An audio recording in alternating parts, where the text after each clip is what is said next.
What's up, YouTube? It's Anthony from Monty Cinnamon. I get a lot of sublet at work to my shop because, one, they don't know how to fix it, or they don't know what they're doing, or they don't have the facility and the equipment and the inventory to do it. So this is called radiator side catalytic converter installation failure. So it looks like they bought a factory converter from the dealership, and then they installed it, and then they never put the bracket back on that supports the catalytic converter from hanging on its own from the vibrations, the heat, and the conditions of this.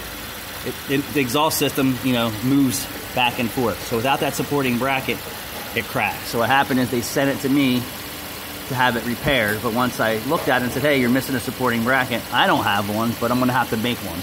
So from this bolt to there, I got to make some type of bracketry up. In the interim, the flex pipe fell apart, so I figured I'd show the video on how I saved the front pipe assembly that has two flex pipes and a converter in it without calling, my subletter and saying, hey, I need the front pipe assembly also on top of fixing, either your installation or however the car wound up at your shop. I suspect P.B. boys did the install and someone effed up. Nevertheless, this is a twofer video.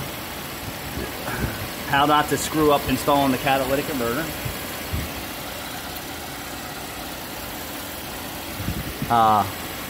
When you're doing this.